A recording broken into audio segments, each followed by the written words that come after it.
لوط علیہ السلام اور ان کی قوم کا قصہ۔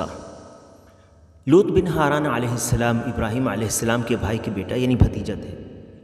تو ابراہیم علیہ السلام ان کے چچا ہوئے، جن پر جب وہ ایمان لے آئے تو اللہ نے انہیں بھی رسول بنا دیا اور انہیں اس قوم کی طرف بھیجا جو شرک اور فحاشی یعنی بدکاری دونوں میں مبتلا تھی۔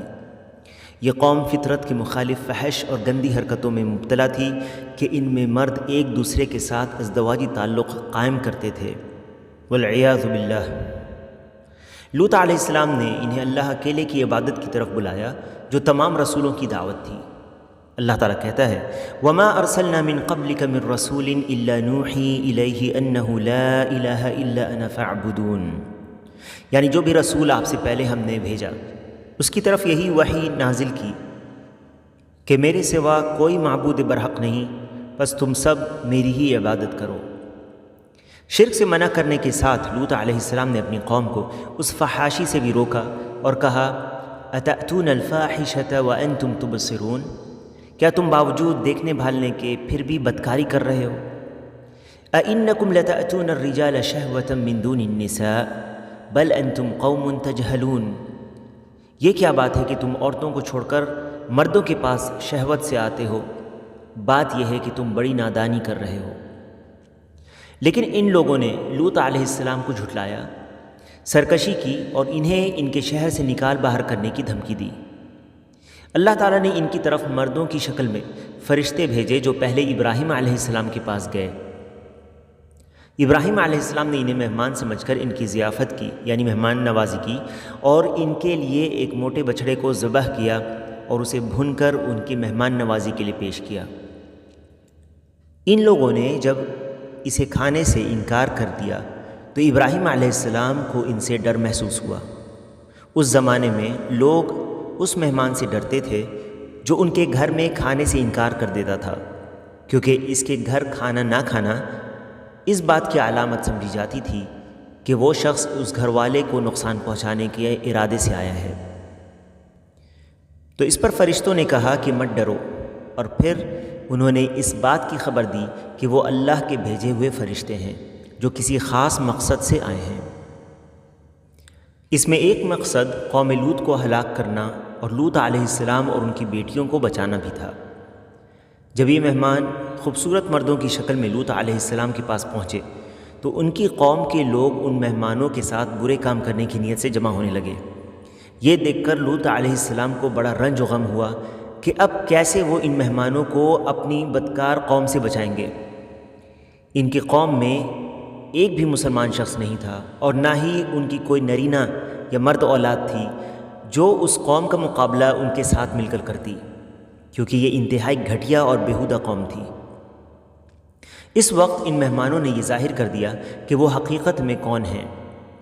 انہوں نے لوط علیہ السلام سے کہا کہ ہم تیرے رب کی طرف سے بھیجے ہوئے رسول ہیں، یعنی انسانی شکل میں فرشتے ہیں جو اس قوم کے لیے عذاب لے کر آئے ہیں۔ پھر ان فرشتوں نے لوط علیہ السلام سے کہا کہ آپ اپنی بیٹیوں کو لے کر رات میں یہاں سے نکل جائیے، اور جب آپ کی قوم کو عذاب ہوگا اور آپ کوئی خوفناک آواز سنیں تو اس طرف مت پلٹیے گا۔ لوط علیہ السلام اپنی بیٹیوں کو لے کر اس رات وہاں سے نکل گئے، اور صبح کے وقت اس قوم پر ایک بڑا عذاب آ گیا۔ ان کے اوپر آسمان سے پتھر کی بارش ہوئی، ان کی بستی اکھاڑ دی گئی اور اسے آسمان کی طرف اٹھا کر زمین پر پلٹ دیا گیا، جس سے وہ سب ہلاک ہو گئے، یہاں تک کہ لوط علیہ السلام کی بیوی بھی اس میں شامل تھی، کیونکہ وہ بھی اپنی قوم کے ساتھ کفر میں تھی۔ اس عذاب سے اللہ تعالیٰ نے صرف لوط علیہ السلام اور ان کی بیٹیوں کو بچا لیا، والحمدللہ رب العالمین۔ شعیب علیہ السلام اور ان کی قوم کا قصہ۔ مدین ایک قبیلہ تھا جس میں مال اور لوگوں کی تعداد کم تھی۔ اللہ نے اس قلت کے بعد انہیں اولاد میں کثرت عطا کر دی اور انہیں فقیری کے بعد مالدار بنا دیا۔ لیکن ان لوگوں نے ان نعمتوں پر اللہ کی شکر گزاری نہیں کی، بلکہ اس کے ساتھ شرک کرنے لگے اور ناپ تول میں دھوکہ بازی کر کے گناہوں کا ارتکاب کرنے لگے۔ وہ راہ گیر مسافروں پر ظلم کرتے اور انہیں لوٹتے۔ اللہ تعالیٰ نے ان کی طرف شعیب علیہ السلام کو بھیجا، جنہوں نے سب سے پہلے انہیں اللہ اکیلے کی عبادت کی طرف بلایا اور اس کے ساتھ ہی ناپ تول میں وفاداری اور امانت داری کا حکم دیا اور دھوکہ دینے سے روکا۔ انہوں نے اپنی قوم کو مسافروں کے لیے راہزن بننے سے اور روئے زمین پر ہر قسم کے فسادات برپا کرنے سے روکا اور انہیں اللہ کی نعمتیں یاد دلائیں۔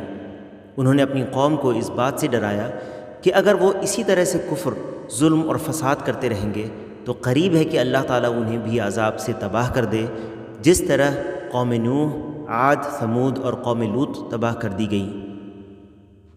شعیب علیہ السلام اپنی قوم کو بڑے ہی پیارے اسلوب سے مؤثر انداز میں سمجھاتے، اس لیے انہیں بعض علماء نے خطیب الانبیاء کہا، لیکن ان کی قوم نے نصیحت قبول نہیں کی، بلکہ الٹا انہیں دھمکایا کہ وہ انہیں شہر بدر کر دیں گے، یعنی انہیں بستی سے نکال دیں گے اگر وہ اور جو لوگ ان کے ساتھ ایمان لائے ہیں اللہ کے ساتھ شرک نہیں کریں گے۔ جب انہوں نے کفر و شرک پر اصرار کیا، اللہ تعالیٰ نے ان پر 3 قسم کا عذاب نازل کر دیا، اور یہ تھا ذلہ یعنی سائبان، صیحہ یعنی چنگھاڑ، اور رجفہ یعنی زمین لرزنے کا عذاب۔ یہ اس طرح ہوا کہ اللہ تعالیٰ نے ان پر سخت گرمی مسلط کر دی، پھر ان کی طرف بادل کی گھٹا آئی جس کے نیچے ٹھنڈی ہوا چل رہی تھی۔ گرمی سے چھٹکارا پانے کے لیے یہ لوگ اس بادل کے نیچے جمع ہو گئے۔ جب وہ سب ایک جگہ جمع ہو گئے تو ان پر ان بادلوں سے آگ کے شعلے برسنے لگے، اور یہ بڑا بھاری دن تھا، جیسے کہ اللہ نے کہا فَكَذَّبُوهُ فَأَخَذَهُمْ عَذَابُ يَوْمِ الظُّلَّةِ إِنَّهُ كَانَ عَذَابَ يَوْمٍ عَظِيمٍ، یعنی چونکہ انہوں نے اسے یعنی شعیب کو جھٹلایا تو انہیں سائبان والے دن کے عذاب نے پکڑ لیا، وہ بڑے بھاری دن کا عذاب تھا۔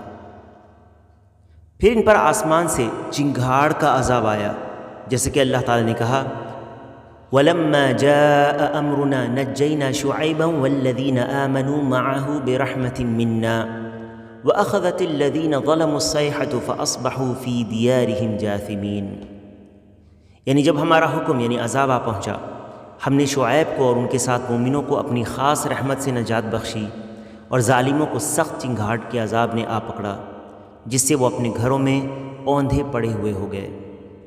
اسی طرح ان کے نیچے سے زمین بھی لرزنے لگی، یعنی زلزلہ آیا، یہاں تک کہ وہ برباد کر دیے گئے اور وہ اپنے گھروں میں اوندھے پڑے ہوئے تھے۔ اللہ تعالیٰ نے شعیب علیہ السلام اور ان کے ساتھ مومنوں کو بچا لیا۔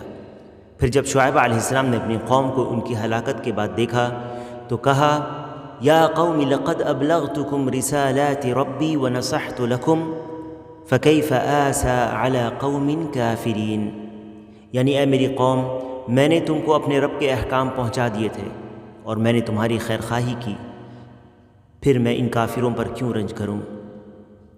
والحمد للہ رب العالمین۔